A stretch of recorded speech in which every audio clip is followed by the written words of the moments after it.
Coming up next, the Bookening continues to discuss Arthur.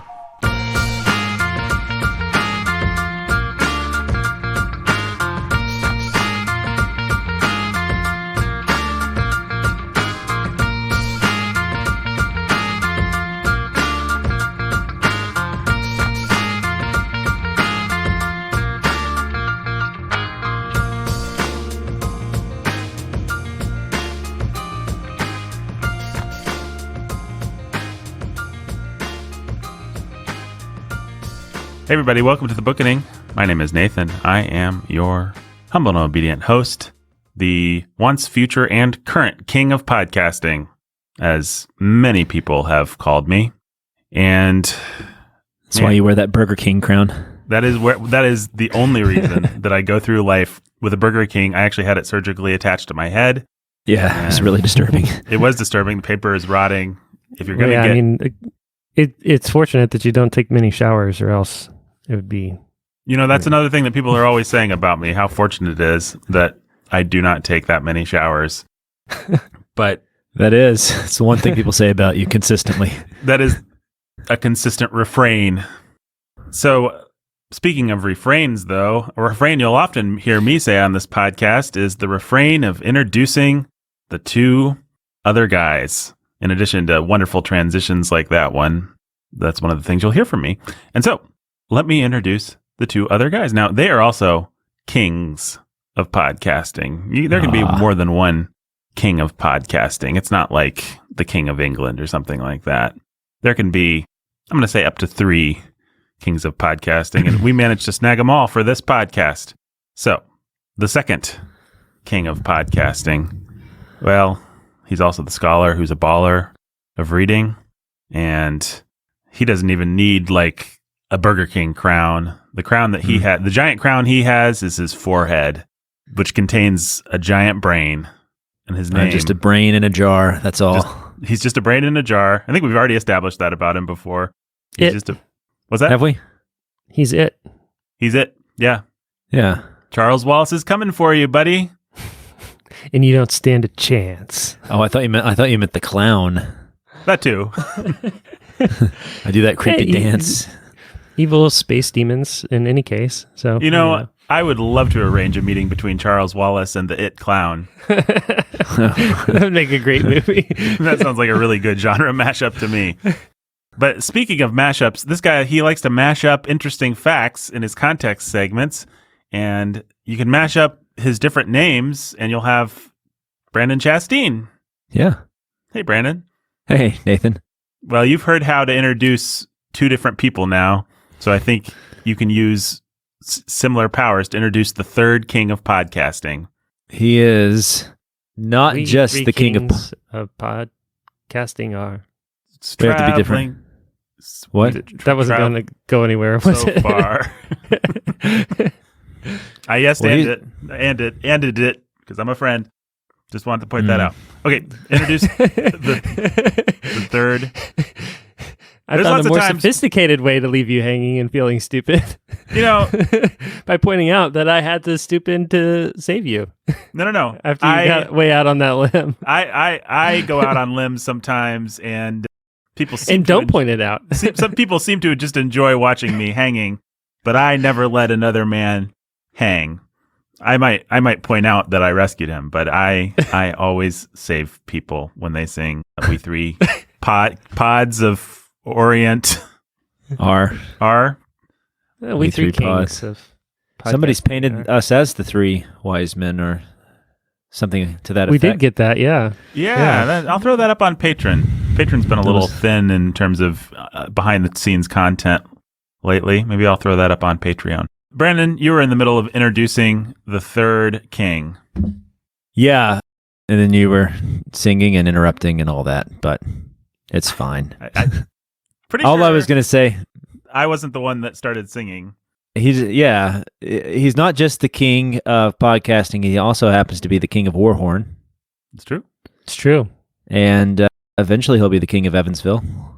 Also true. He is creating the throne and building the castle as we speak. He's going to be overlooking the Ohio River there. That's right. From his Well, I figured I would just take over the fifth third building, and that's a good building to do it from. Yeah, I mean, the old national building is taller, but it's also jank, and they're actually going to implode it. Yeah. So, but the point is, you want a relationship with the city of Evansville that is similar to like the Pope and the King in like one of the great Germanic empires of the past. Kind of deal. I was thinking more like Solomon, but yeah. That works too. The Pope and the King, the mayor of Evansville is going to have to come crawling to the doors of your cathedral because he's I'm going to send him through the streets on his knees. Yeah. This is going to be amazing. Anyways, we will know we've achieved success when the mayor of Evansville crawls to Jake on his knees. That's what we're going Not for. just the King of Warhorn, but the Pope of Evansville. Jake Mintzel. The got Pope me. Of Evansville. I love it. I think that one should What stick. a glorious title. Hey, there's a Pope of Greenwich Village. There's the actual Pope. I guess those are the two popes I can think of. There's Alexander Pope. There's Alexander Pope. There you go. That's a third Pope. It's a literary quote. Whatever. Reference. That's the word. Yeah, one of those. I referenced Alexander Pope in my most recent sermon. Really? I did, yeah. What'd you the same thing that everybody in our church pastor First a pity, circles. then embrace. Yeah, that one. Yeah. Brennan, It was actually quoted in one of my Proverbs commentaries. It was really apropos. Yeah, no, that it was quote great. That quote is very apropos. It's such a good. It's a great quote. It's a really great quote. It's almost harder not to include that quote sometimes when preparing a lesson or sermon or something like that. Yeah, we should definitely not tell people what it is. No. Brennan, I never thought I'd hear myself say this, but you are leaning a little bit into that mic there, my friend. Oh, wow. Just, I don't know. What is it that Brandon needs to do with his mic? What is it that you do with your mic, Jake, that makes it not pop? Uses it correctly. I just have good mic. I don't know. I guess I try to talk past it and pull back from it when I'm not talking.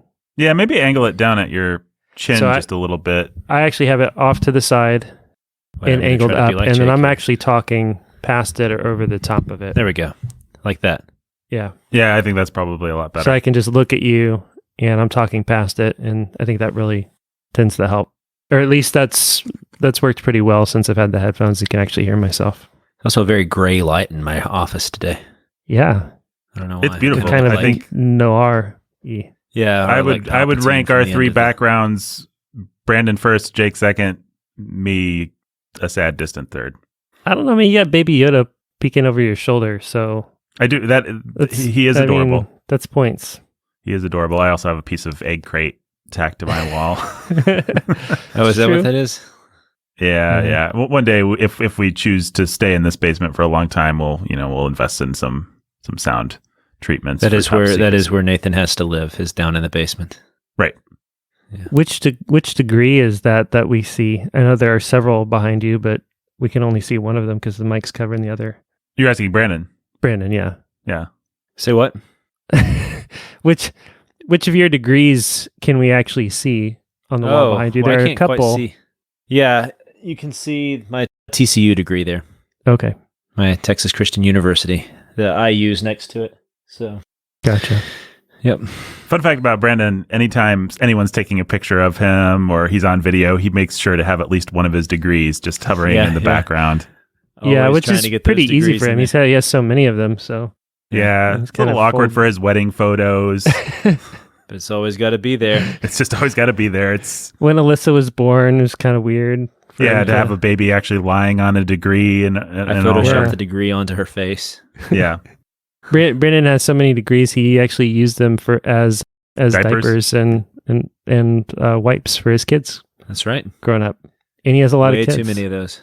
So many degrees. It's like the Yo Mama formula, but it's a compliment instead of an insult. Like, how many degrees Daddy does has Brandon so many have? degrees.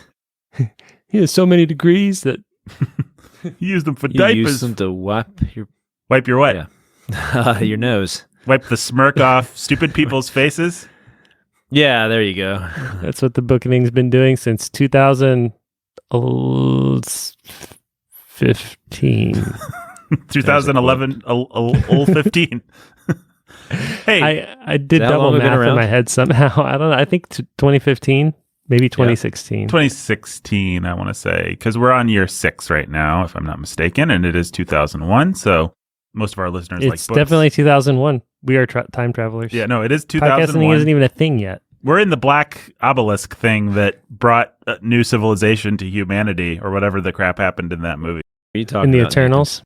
I'm talking about 2001: A Space Odyssey. All I needed to do to make a joke was pull a movie that wasn't 2001. That's all I needed to do. But that's what you pulled. And I literally could not pull a movie like Baby's Day Out. That's what I was going for, but I just couldn't pull it. You were going for Baby's Day Out. No, I mean, obviously we were talking about 2001. Here, I'm outing myself about a limb. I don't just out other people when they go out on limbs. I'm describing the process of my failed joke here. So obviously we were going for 2001. I was trying to subvert that expectation by coming up with literally any other movie. Like, what movie are you talking about that takes place in 2001, Nathan? And then, I was going to say something else, but my brain could not pull another movie. Interesting stuff. See, this is what happens when I go out on a limb. I think that other people should be happy about what happens when they go out on a limb. Just saying. Hey, you know what? You guys ever heard of the Troll Hunter series on Netflix? We have. I'm about to do a nice little segue here for you, Nathan. Okay. The last season of that show combined time traveling with Arthurian legend. What? Wow. Yeah. The whole premise of that last season is they're trying to fix what went wrong between Arthur and Morgana, his sister. So they also get all of the Arthurian legend wrong. Oh. But hey. I wonder if we're going to get some Arthurian legend in Loki. Wouldn't surprise me. That would not surprise me either. Well, speaking of trolls, first episode I liked it quite a bit. That's good. It's the first thing that you don't forgive for being Marvel, you just enjoy. Yeah. Well, arguably the first couple episodes of WandaVision were like that, but there was a lot of forgiveness required pretty quickly. Yeah, but this first episode of Loki, yeah, you don't have to forgive anything for being Marvel-y because it's just like well directed, well written, good acting, interesting conceit. I wonder if it won't fall off exactly like WandaVision, but it's very possible. I mean, 4 or 5 episodes in, they'll be like, "Wait a second, we have to set up the multiverse. Let's be boring and dumb and expository." Yeah, at the end of the day, it all has to play into and build into the Marvel universe. So, if the way the shows have panned out are any indication, it's like, well, you've got freedom for the first 3 episodes to do what you want to do, and then you've got to tell our story. So this is true. We'll see. I think that Loki's the kind of show that really could get away with just being a great show, top to bottom. And Tom Hiddleston seems like he probably has some pool to do whatever he wants. He's actually named executive producer of the show. Yeah. And so, yeah, I think so long as he's got and earned the right to have some creative control, he's gonna help keep it elevated. Yeah. It would be interesting to know whether this was in his this was a contract checkbox or whether they had to renegotiate with him to get this show. I'm really interested too. I think that he would be I think that he can be a torchbearer moving forward to keep the whole MCU interesting, especially with what direction they're taking him in this thing. So, and Feige would have been stupid to not ink that if that was a possibility. Yeah.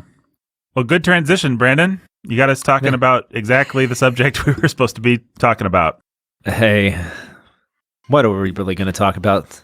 The rest of the Arthurian. We got. I exist to be the agent of chaos in this show. I've decided. You're an agent of chaos. You are the Loki. Yeah, that's what everybody loves about me. Nathan has the body of Thor. Yeah. Go ahead. Aren't you going to say Fat Thor? No, actually. I wasn't even thinking that. My brain's not here. Sorry. It's in that jar.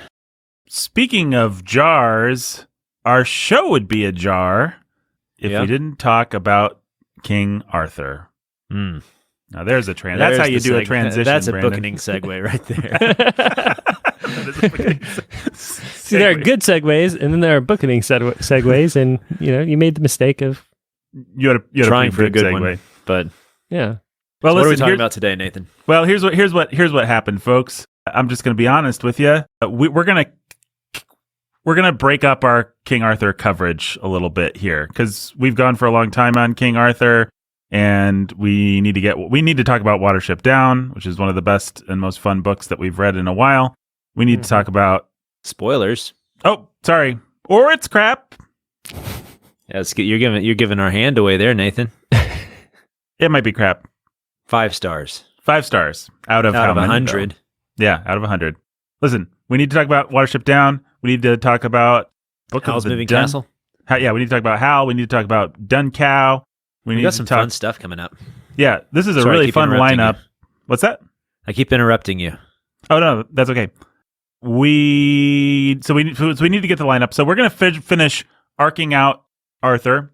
Like we're gonna talk about post-Mallory, and then I hope, Lord willing, we'll come back and talk more in depth, like do sort of a regular bookening discussion, which we haven't actually managed to do very much of about Arthur, about whatchamacallit, Mallory. The more Arthur, yep. The more Arthur. But now is not the time for that because we have other things that we need to do on your favorite Christian literature podcast, or I'm sorry, on your favorite literature podcast done by Christians. And maybe you don't want to say this, but we also actually have to read Mallory. Yeah. That would help. Some truth to that. I wasn't going to be the one to say it, but I'm happy for it to have been said. I just was going to let. And there's also the fact that you guys keep letting the Patreon amounts drop below 1,500. And then bounce it back up. But come on, people. Get us up high enough so it's not dropping down at the beginning of every month, and maybe you'll get more security. consistent. Yeah. We don't know. How much do you want, Arthur? Yeah. How much do you want, Brandon, is my question. Yeah, no kidding. As soon as we announced our Patreon incentive to get Brandon up, the Patreon y'all started pulling ground to a halt.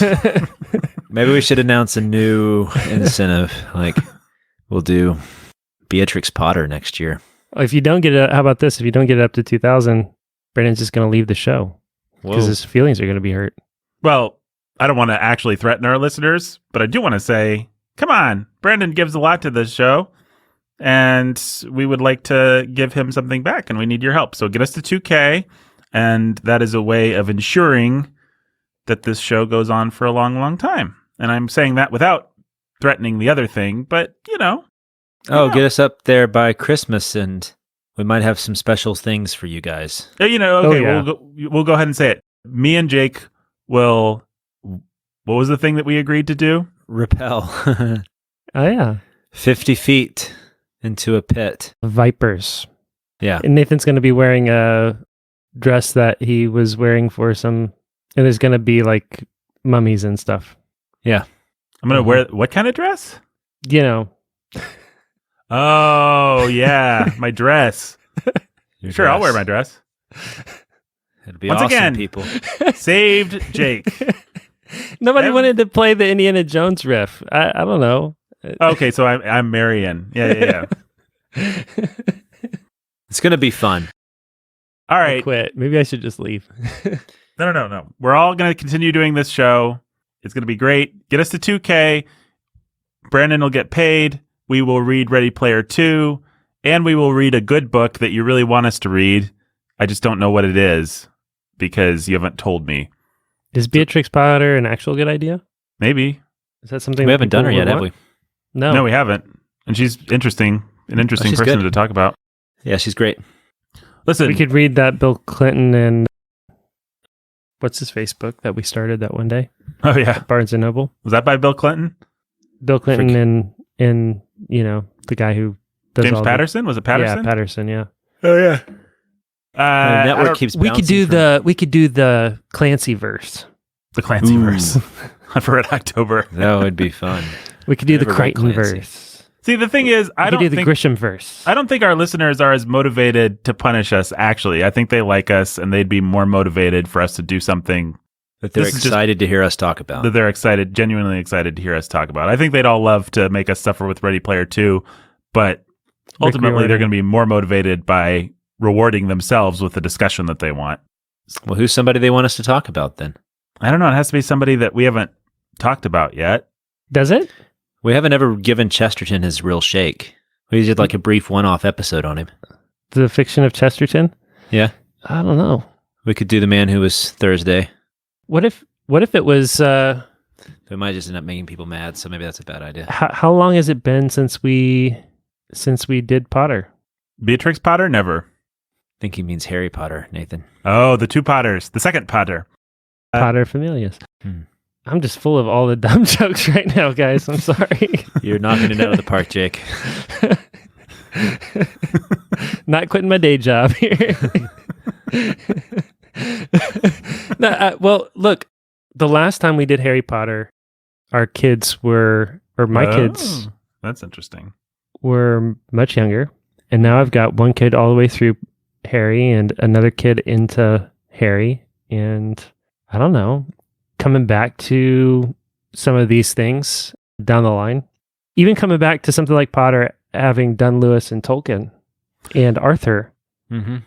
That could be fun. Oh my goodness. He's either really excited or... Look, I am being cornered into being a high school baseball coach, and the texts and emails don't stop coming. And as fun as it would be in some respects, I can't handle that, right? I just can't handle it. We need you to appear on the Bookening, and we need you to be a pastor and the future pope of Evansville. And was ever a pope a baseball coach? No. Probably never. Not. Although baseball coaches are really great father figures in the community. Yeah. For good or ill, one way or another, they're strong father figures in a community. I mean, there's a lot of good that could be done and benefit, but my goodness. Just because you close the door right now, it doesn't mean it's closed forever. No, it doesn't. It doesn't mean that. The church gets some stability, and no, I'm just never going to have time for that. I have 7 kids on top of Warhorn and our church. Maybe one day, some of your kids. Yeah, maybe I'll give the world 7 baseball coaches, but yeah, it's not going to be me. And okay, maybe one of my kids can. Maybe I'll give the world 1 baseball coach or 2. Lucy in Geneva. Exactly. Yeah. Okay. Well, Jake's in an existential crisis. We're all in existential crises, though. Our listeners can tell how much there is to talk about with Arthur after Mallory. After Marlowe. Yeah. Listen, how about this? As far as the Patreon reward goes, why don't we ask the listeners? I think Deep Dive Harry Potter is awesome. Like we actually, because what we actually never did with Harry Potter was go through the individual books. So we could do, I mean, Sorcerer's Stone isn't the most exciting, motivating thing, but probably people would like individual. I don't know if we make them unlock the whole Potter thing like at once, or if they're just unlocking. What if they could force us in a poll to revisit any book? Yeah, that's what I was about to get to. Not just any of. I'm sorry, I just jumped on but I mean anything, including like Gilead or anything we've ever done. Yeah, Bookening reconsiders.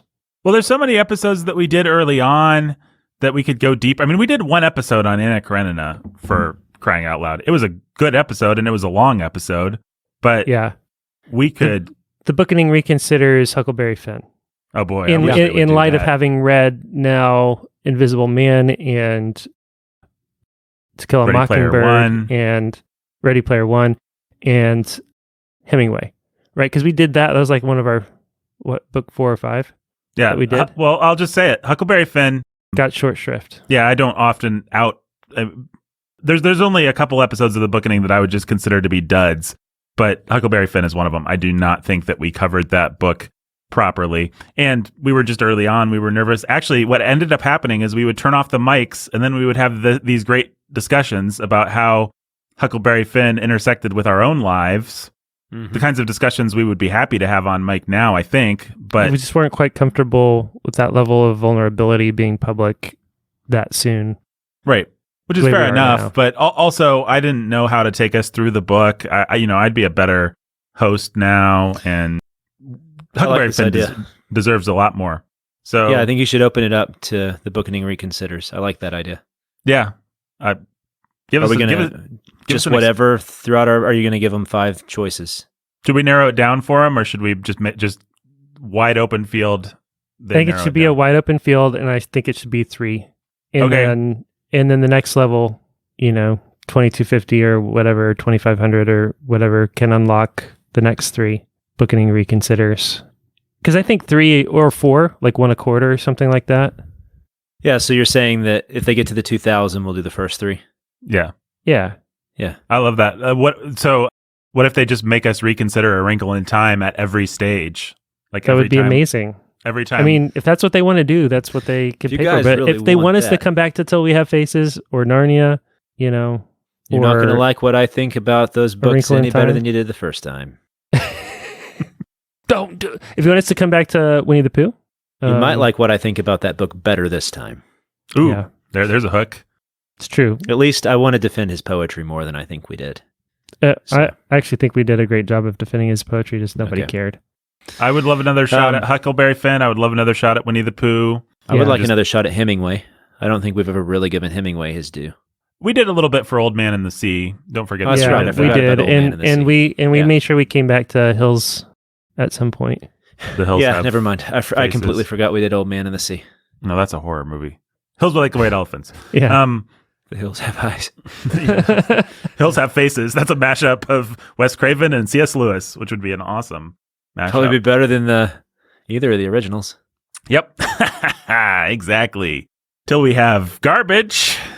You know what? I'm willing to just make everybody mad right now. I think Till We Have Faces might be one of the most overrated novels I've ever had to read. Not the first 2/3. To be fair, I'm not just being diplomatic. I really enjoyed and got into the first 2/3 of that book. And then I thought it really fell off at the end with its crummy It falls off the end. philosophizing. And I mean, I guess the argument against that is then if I'm willing to forgive Huckleberry Finn for falling off at the end, why not forgive that one? Because Huckleberry Finn doesn't fall off into idiocy. It just doesn't know what to do with itself. It doesn't actively negate the goodness of everything that came before.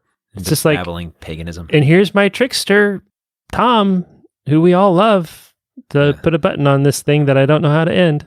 It's like, well, you didn't have to do that. Like if C.S. Lewis had just had Aslan show up and fix everything, then that would have been much better. We would have we would have said, "Oh, that's dumb." But hey, those first 2/3 were pretty good. Yes, I did just compare Aslan to Tom Sawyer. Tom Sawyer. Tom Sawyer riding on Aslan comes in to fix it. That would be great. With Harry Potter following behind on his broom.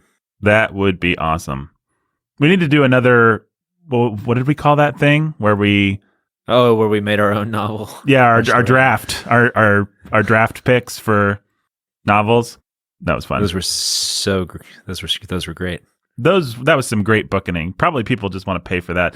How do we narrow this down? Should it be like a poll on Patreon? Should we just throw it on Twitter or Instagram? So I think this is for patrons. This is for patrons. Okay.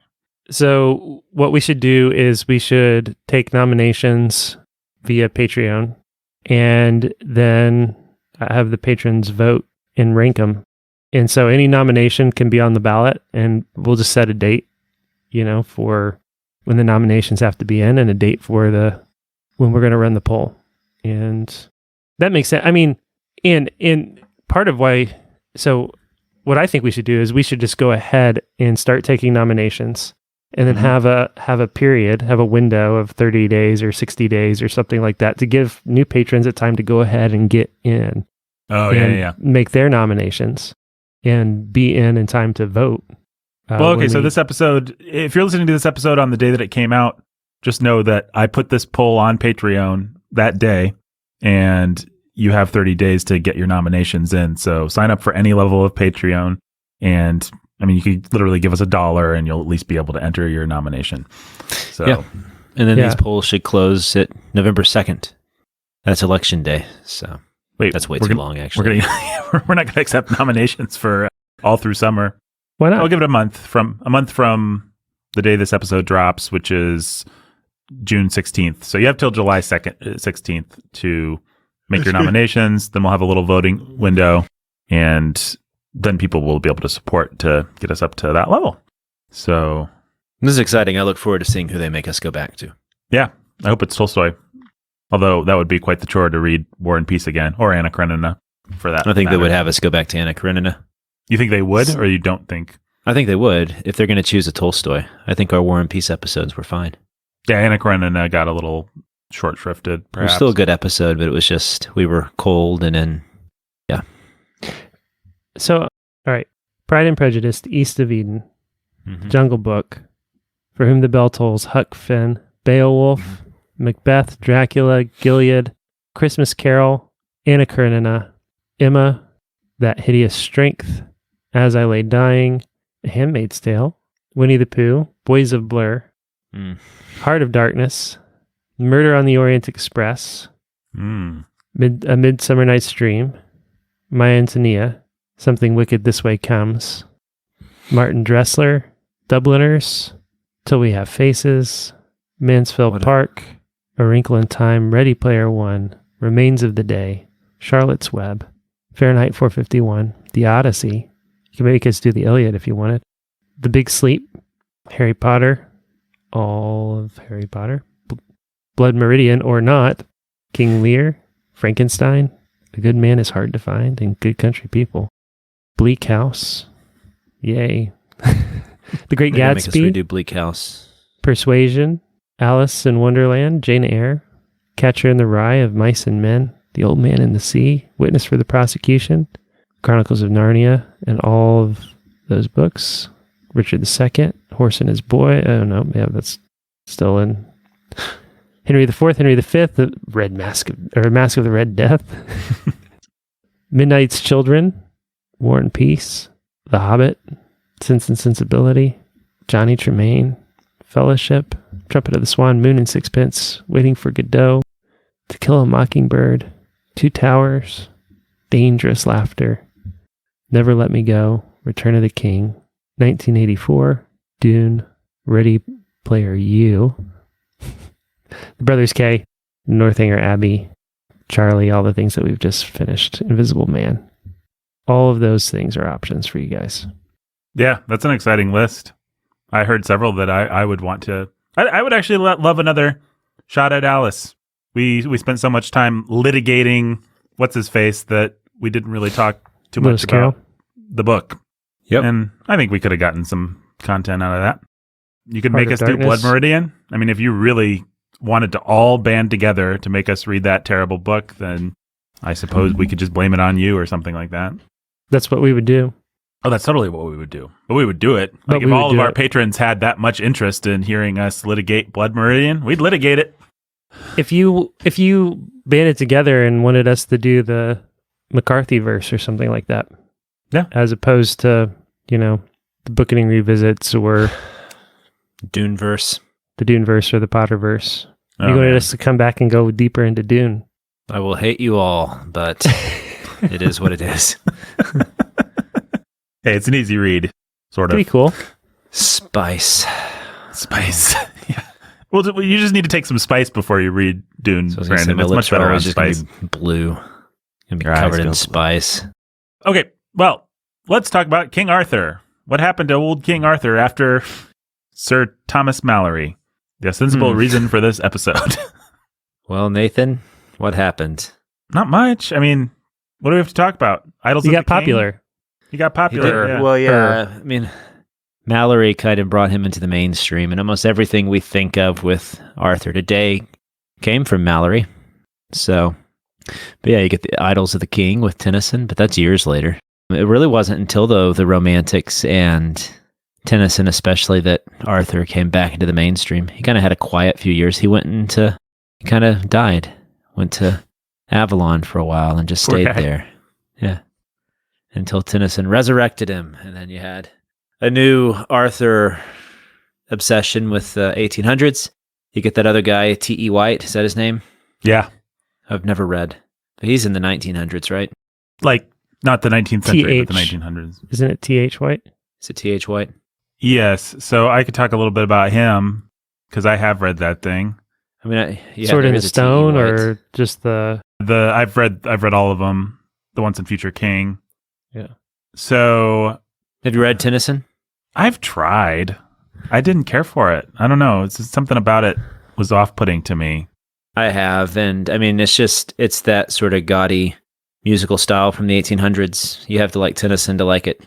He adds a few things that aren't in the other stories, like Guinevere gets quite a bit more filling out as a character as he romanticizes about her struggles that she had with her adultery. So that's kind of the key difference and thing that Tennyson adds. It's kind of separated into sections that a little bit, I guess, like Mallory. It looks at each of these characters.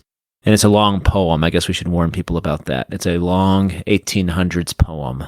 So, would you recommend it? Like, if you like 1800s poetry, yeah. It's Tennyson, but you have to like Tennyson. And, poetry has kind of drifted away from his style, but he's what most people in school would think of as a poet. If you're not thinking of the kind of obscure postmodern poetry we have today, then he's going to be that very musical, very rhyming focused, very clean and precise, but a little bit floral. I mean, when I say floral, I mean showy with his sentence structure, stuff like that. Mm-hmm. You can probably read a section of it if you want me to look up something. Yeah, why not? I mean, there's more to say about what happened with the Arthurian legend, but I mean, it's just, these are the big things, Right. Let's see, here is one that's online. Let's just read. Not dedication. The Coming of Arthur. Leodogran, the king of Cameliard, had one fair daughter and none other child, and she was fairest of all flesh on earth, Guinevere, and in her his one delight. For many a petty king ere Arthur came ruled in this isle, and ever waging war each upon other, wasted all the land. So he's also kind of leaning, I forgot that he did this, he's kind of leaning into the, at least early on in here, the like the Anglo-Saxon alliterative Anglo-Saxon meter. sound. He's got these breaks in between the lines. Yeah, so. I was hearing that too. Yeah, and still from time to time the heathen host swarmed overseas and harried what was left. So you can hear that he has that break and swarmed overseas and harried what was left. So yeah, that's kind of fun. I forgot that part, that aspect. It's been a long time since I've read these. Let's go down to Guinevere and see what she sounds like. Am I reading the right thing here? Wait, was that a quote from the poem, or were you scrolling down to Guinevere? No, yeah. I'm just making sure. Let's go down to Guinevere and see what she sounds like. Okay. And so he kind of plays around with some rhyme scheme here. This isn't as musical, and maybe I'm thinking, was there anything else? I'm going to look this up while you're talking about T.E. White in just a minute. So, but now the wholesome music of the wood was dumbed by one from out the hall of Mark, a damsel errant, warbling as she rode the woodland alleys, Vivian, with her squire. You can hear it more there. Mm-hmm. The fire of heaven has killed the barren cold, and kindled all the plain and all the wold, and new leaf ever pushes off the old. The fire of heaven is not the flame of hell. Old priest who mumble worship in your choir, old monk and nun, ye scorn the world's desire, yet in your frosty cells ye feel the fire. The fire of heaven is not the flame of hell. So you can hear it more there, kind of that rhythmic. And I mean, he's really good at it. What Tennyson does very well is he's not, even though he can be what I called floral with his style, he doesn't tend towards too much sentimentality and gaudiness. You know what I mean? Mm-hmm. I mean, there's a reason he was as respected as he was as a poet. So yeah, if you like long narrative poems, you could do worse than this one. It's fun, especially if you like the Arthurian stuff and a good representation of what 1800s poetry was like in Britain. Yeah, So. I think my brain is a little unfair to Tennyson because I think of the Charge of the Light Brigade and certain things like that are just kind of I kind of think of him that way, but he's better than that. I'm wrong. Tennyson's right. Should I talk about T.H. White real quick? Yeah, and go ahead. Well, so I do not recommend that people read The Once and Future King. It's divided into 4 different books, I believe, and one of them is The Sword and the Stone. That'd be the one to read because it's fun and it's similar Is that the to one the that the Disney movies? Yeah. Is it based on it? Yeah, it is. Yeah. And so it's not exactly the same. Obviously, Disney changed it, but you do have the young boy Wart, and you have Merlin, who's a grumpy kind of avuncular figure like he is in the animated thing, and they turn into animals and learn different lessons, and it is similar formulas to what Disney ultimately did with it, and it's kind of fun. But T.H. White got really grumpy as he went, and it's really more of an anti-Arthur novel, ultimately, when you put it all together, than it is. It's a little bit like that movie. Do you guys ever see Troy, the Brad Pitt Troy movie? Yeah. Yeah. Where they no. they removed all the heroism and the poetry and the gods and everything like that, and they just made it about how futile war is, and they portrayed all the characters as kind of modern and neurotic and self-obsessed, and the only one with any glimmer of heroism is Hector. yeah, and Eric Bana as Hector was great in that He was movie. great, yeah. But Achilles is portrayed as not narcissistic in the classical sense of Achilles, but just more of a modern, like, why am I engaging in this futile bloodshed? You know, it's just very modern. And T.H. White is one of the original peoples to do kind of a Pomo take on something like that. And that's very much what Once and Future King is. So Lancelot is always contemplating whether the violence that he's asked to do lines up with this code of chivalry. He's always asking these questions. And Arthur is disgusted by the fact that might makes right, and he's like questioning it. All the characters are portrayed as neurotic shades of gray. And that's the point. I mean, if that kind of thing sounds interesting or exciting to you, then I guess you might enjoy it. But if you want any kind of traditional heroism or action or characters that you can believe in, or good guys and bad guys, I mean, Mordred is portrayed very sympathetically. You know, it's just, let's look through the Arthur legend from kind of a modern, neurotic, psychological, anti-war, anti-violence, anti-king, anti-authority perspective. And if you actually believe in any of that stuff, then I think you'll be pretty off-put by the Once and Future King. Again, it starts out cute with Arthur as a kid in The Sword and the Stone, but then the later books really Not as just cute. they're not fun. I mean, it really is. It's like reading, I don't know, who's some modern neurotic writer, Saul Bellow or something like that. I don't know. Yeah, so the Arthurian legend, if it does often reflect so Tennyson was part of what I think I said he's the Victorian revival of Arthur. He kind of been quiet until then. And you see what happens with the Arthurian legends is they reflect the thinkings politically of the people. Yeah. So like with Tennyson, Arthur, he's kind of a background figure, a lot like he is in Mallory, but he's still this ideal king. He's this ideal man. And through human weakness, if my memory serves, that's why the kingdom fails to establish itself on this earth, is because humans just are ultimately weak and are going to fail. But it's not like that pessimistic postmodern understanding that T.H. White would have of it, right? Yeah. It's more just the sadness that's at the heart of being a human and being fallen. So there's that Christian understanding of the limits of even the best men trying to establish and have authority on this earth is going to be weak and have the fall that eventually dismantles it. Which that's just classic tragedy. That's Shakespearean tragedy. But T.H. White doesn't believe in high tragedy, I don't think. He just reduces everything to kind of low, neurotic tragedy. It's not Arthur was a great man and great was his fall. It's nobody was ever a great man, and actually there weren't any great villains either. There were just neurotic people who were trapped inside this code of authority and of chivalry and all this kind of stuff, and is exposing all of that stuff for the sham that it is. I mean, you see that so the Arthurian romance, it was really interesting to the Victorians and to the Romantics, and it makes sense as to why. And then you had this kind of revival. I think there was a translation of Mallory that first appeared in the Victorian age. And so Arthur really grabbed their attention and imagination of that period. And then you get to the moderns with T.S. Eliot, and Arthur again is playing a role, but it's to show the collapse and fragmentation of what we want to, of any political scheme of man is going to fail. Right. And what we have thought was good and noble aim is no longer. It's just everything is shown as a sham and being empty in the first place, and just fragments, and everything around us is ruins. Right. So, I mean, like we've talked about before, the Wasteland is heavily focused on Arthurian imagery, but it's always about how empty it is. Right. So, and then you get to the ultimate Arthurian interpretation with Monty Python and the Holy Grail. Monty Python and the Holy Grail. The best of them all.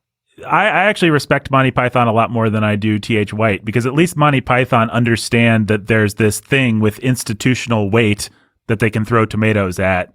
Like, you have to respect Arthur to a certain degree before you can want to knock him. You have to imagine that he's on a pedestal before you can want to knock him off the pedestal, like Monty Python does.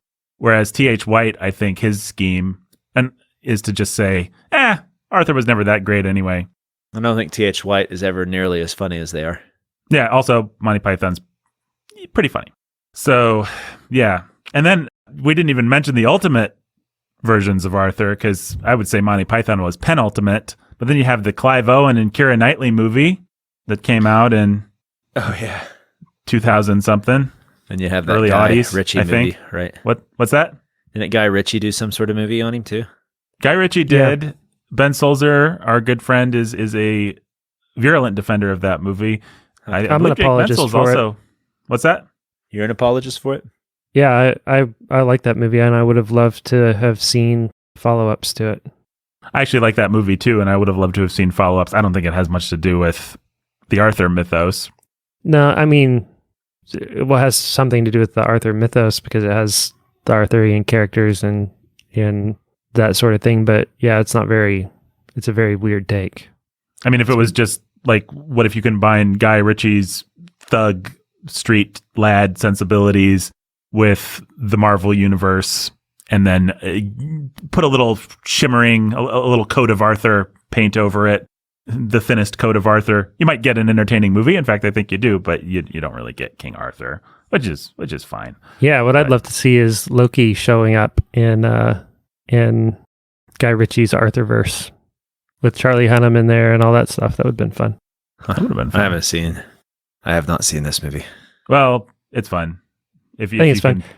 You want to know one under the radar movie that is actually really enjoyable to watch with your family, and your kids will love, is The Kid Who Would Be King. Saw that. That was actually good. Yeah, it's a good take on the Arthur legend, actually. And Patrick Stewart plays Merlin. And that's right. I forgot about that movie. It's actually really fun. Is it worth me watching with no kids? It's probably not worth you watching with Meredith with no kids, but it's probably worth you watching in the same sense that watching Clone Wars or something like that is worth watching. If you like Star Wars, this is the kind of Star Wars you like. And if you like Arthur stuff, The Kid Who Would Be King is the kind of thing that, one night you just might find yourself enjoying, and while understanding it's for kids. Would you say that's fair, Brandon? Yeah, I think that's fair. Trying to think if my kids love it, and I think we've watched it twice. And there you go. My kids really enjoyed it too. Yeah, and I even saw it recently on one of those lists of movies every kid should see. I'm trying to think if there's any other Arthur properties we should discuss very quickly. I've never read Stephen Lawhead. I don't think either one of you guys has either. If any of our fans out there have a take on Stephen Lawhead or really love him, I would love to hear it, because I don't really have a handle on how high quality he is versus how junky he is. Like, I just don't know. Oh, there is Mark Twain. Yeah, Mark Twain did Connecticut Kid and King Arthur's Court. Have you read that one, Brandon? Have you read that one, Jay? Read it. I've seen the Bing Crosby movie. I've seen the really crappy 90s movie that they made out of it with no particular stars that I remember. Really? They made a movie out of it? It was like a direct-to-video Disney joint, I think. Like one of those live-action, might as well have been the same production values as Mary-Kate and Ashley or something like that. It wasn't very good. I don't remember much about the Bing Crosby movie, except that, he has great, Bing Crosby showmanship as he lights matches and crap like that. Bing Crosby's one of my favorite stars from that era. Bing Crosby's awesome. He's a lot of fun. Apparently Army of Darkness draws a lot of its inspiration from that book. Yeah, another great kids movie, sequel to The Evil Dead. Wonderful. Yes, that's a movie that Nathan liked at a certain period in his life. Can't say that I necessarily recommend it, but if you like to see demons get their heads chainsawed off, then it's one of the best King Arthur movies for demons versus chainsaws. Probably he the gets best. the chainsaw for an arm. Yes. It's Bruce Campbell. He's got a chainsaw for his arm. He fights zombies, basically. Other King Arthur, I'm trying to think. I did try and watch The Sword in the Stone. It is one of the, which I haven't seen since I was a kid. It is one of the worst Disney movies in terms of production value. Like Wart's voice actor changes 3 times in that movie, and they expect you not to notice. Like, As a kid, I never did. Yeah, Or if I did, I dismissed it. I loved that movie as a kid, and I think I still might like it, and I imagine my kids will like it too, if they get to be of that age. It was kind of interesting to watch it as an adult and realize how many corners that era of Disney was actually cutting and how much it didn't matter at all to the kids. What are the other great King Arthur things? Oh, there's Excalibur, the John Borman movie from the 80s. I've seen that. If you like, there's the Richard Gere Lancelot movie. Oh yeah, you want to talk about 2 awesome King Arthur movies, Excalibur and whatchamacallit? What is the Richard Gere movie called? First Night. First Night. There it is. Yeah. It was on the tip of my tongue too.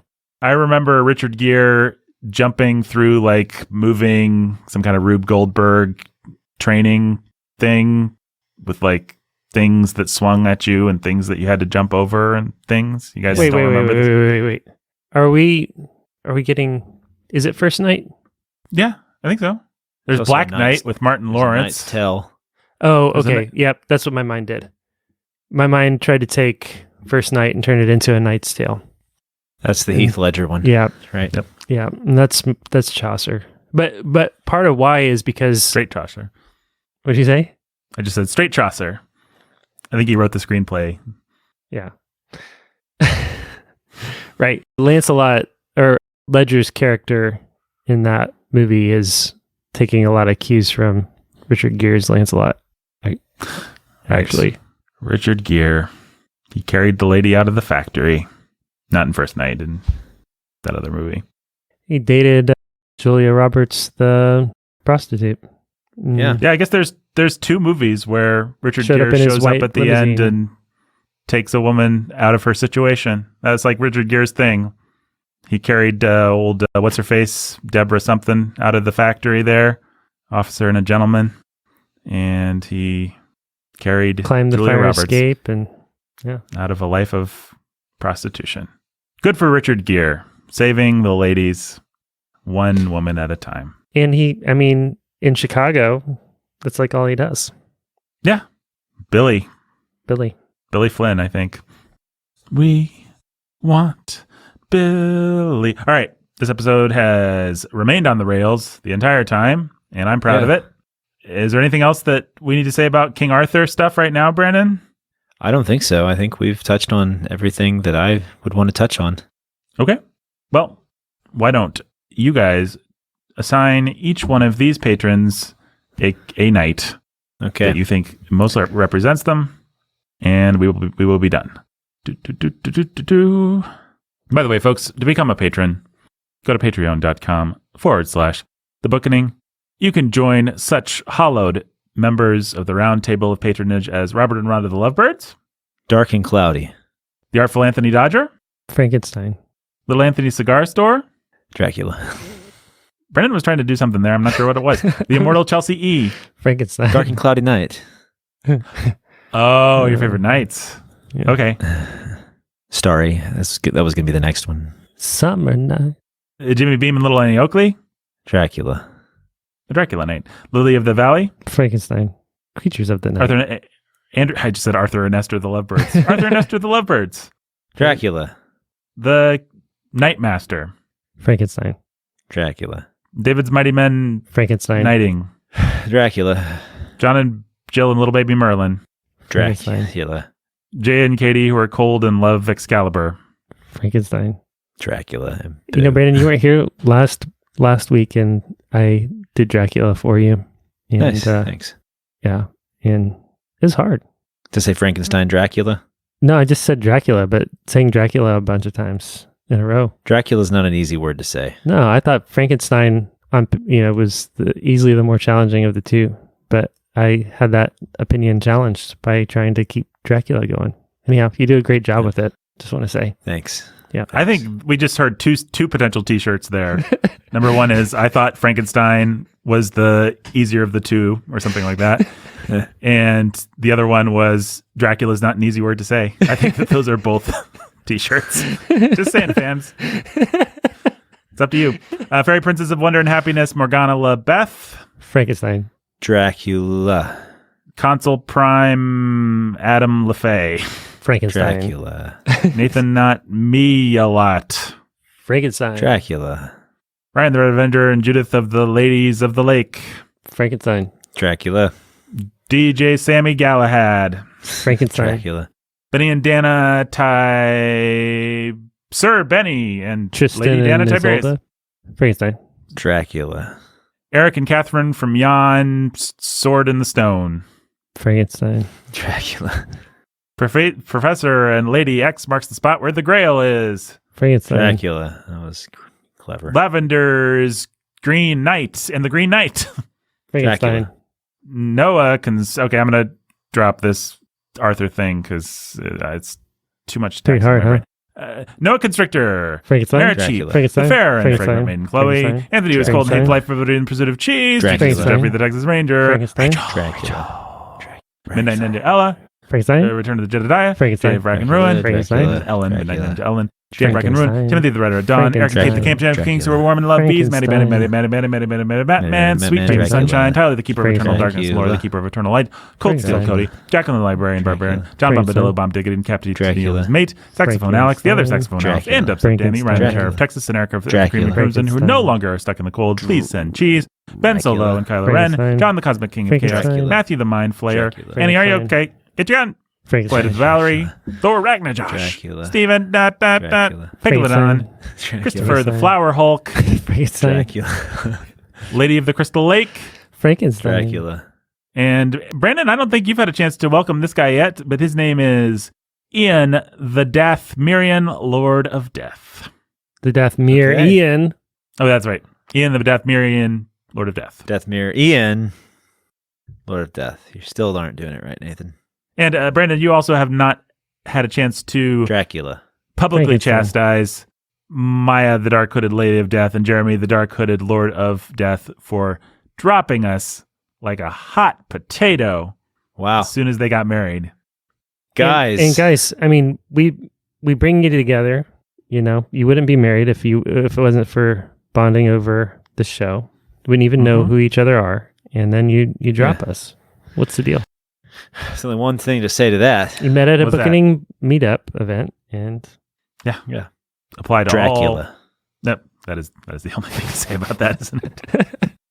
That's what you deserve. Dracula. You deserve to be hunted ineffectually by a monster that's easily defeated and has all kinds of weaknesses. I never call out patrons that stop supporting us, but Except for them. they deserved it. they deserved it. They deserved it. And I don't want to let anyone else off the hook. I think you should all be scared to stop supporting us. So, Don't ever patreon.com/thebookening. What's that? Don't ever stop. Don't ever stop. We might publicly castigate you. Nah, we'll probably only ever publicly castigate Jeremy and Maya because we know them.